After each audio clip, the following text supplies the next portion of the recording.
numérique. Ça fait depuis toujours, il y a des auteurs qui se sont édités et pas que des mauvais auteurs. Alors, la facilité maintenant donnée à l'auto-édition, parce qu'avec le numérique, elle est beaucoup moins chère, fait que ça se développe aux États-Unis. Je crois que cette année, il y a eu plus de livres auto-édités que de livres édités par des éditeurs. Bon, après, bonne chance aux lecteurs pour trouver leur lecture dans un monde 100% d'auto-édition.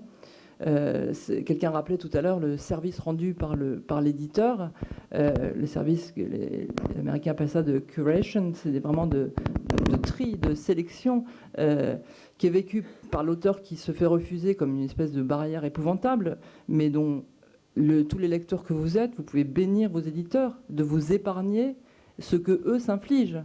Lisez des manuscrits, quoi.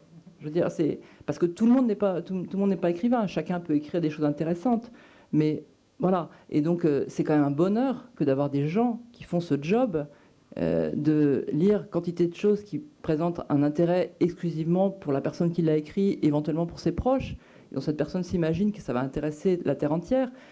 Il faut avoir, voilà, on est content, quoi. On est content de ne pas être obligé de se promener en librairie et de devoir feuilleter 35 bouquins complètement inintéressants avant d'en trouver un qui présente un intérêt.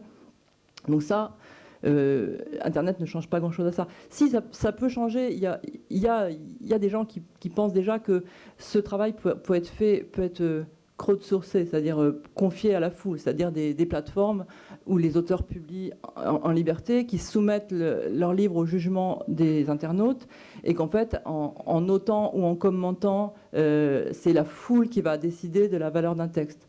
Je pense que c'est des choses qu'il faut regarder, c'est des choses qui existent, et je pense aussi que ces sites dont il existe plusieurs exemples, sont